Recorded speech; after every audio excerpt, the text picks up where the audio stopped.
पूर्व राष्ट्रपति ट्रंप ने हैरिस को आव्रजन और गर्भपात के मुद्दों पर जरूरत से ज्यादा उदार बताया। उन्होंने हैरिस को अमेरिकी इतिहास में सबसे अक्षम, अलोकप्रिय और घोर वामपंथी उपराष्ट्रपति बताया।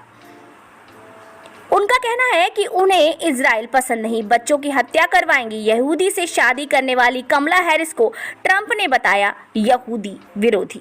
आखिर ये सारी बातें उन्होंने क्यों कही और क्या है पूरी बात, जानिए इस खबर में। अमेरिकी राष्ट्रपति पद के उम्मीदवार डोनाल्ड ट्रंप ने शुक्रवार को अपनी प्रतिद्वंदी कमला हैरिस को लेकर कुछ ऐसा बोला जिसे शायद अमेरिकी भी हजम ना कर पाए।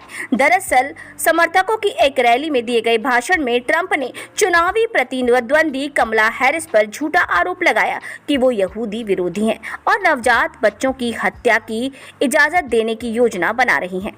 ट्रंप का इशारा इजराइल पर हुए हमास के हमले की ओर था। इसमें 1000 से ज्यादा इजरायली मारे गए थे, जिसमें कई नवजात बच्चे भी शामिल थे।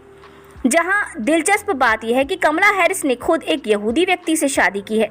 ऐसे में उन पर यहूदी विरोधी होने का आरोप लगाना ट्रंप के लिए शायद ही फायदेमंद हो। अमेरिकी सर्वे में दिखाया गया है कि उपराष्ट्रपति कमला हैरिस ने कुछ दिन पहले डेमोक्रेटिक टिकट पर जो बाइडेन की जगह उन्होंने लिया, बाद से ही मतदान में ट्रंप पर बढ़त हासिल कर ली है।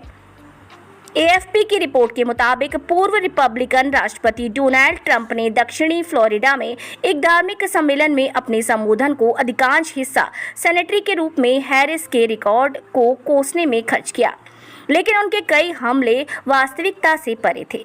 ट्रंप ने कहा कि कमला हैरिस ने बुधवार को अमेरिकी कांग्रेस में इजराइल के प्रधानमंत्री बेंजामिन नेतन्याहू के भाषण में भाग नहीं लिया और इसके बजाय किसी दूसरे कार्यक्रम में चली गई। ट्रंप ने इसके लिए कमला पर निशाना साधा और यहूदी विरोधी होने का उन पर आरोप लगाया। ट्रंप ने कहा कि उसे यहूदी लोग पसंद नहीं, उसे इजराइल पसंद नहीं। ये ऐसा ही है और हमेशा ऐसा ही रहेगा, वो बदलने वाली नहीं है।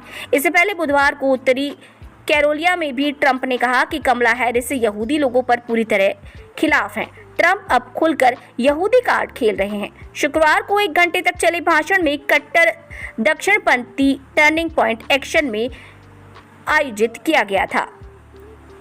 अमेरिका में नवंबर में प्रस्तावित राष्ट्रपति चुनाव के लिए रिपब्लिकन पार्टी के उम्मीदवार डोनाल्ड ट्रंप ने डेमोक्रेटिक पार्टी की दावेदारी की दौड़ में शामिल कमला हैरिस पर हमला तेज करते हुए कहा, अगर वो निर्वाचित हुई तो अमेरिका के इतिहास में सबसे खराब उदारवादी राष्ट्रपति साबित होंगे। निवर्तमान राष्ट्रपति जो बाइडेन के राष्ट्रपति पद की दौड़ से पीछे हटने के बाद अब उपराष्ट्रपति हैरिस डेमोक्रेटिक पार्टी की संभावित प्रत्याशी हैं। ऐसे में डोनाल्ड ट्रंप का उन पर हमला कहां तक सही है, ये तो अब चुनाव के नतीजे ही बताएंगे।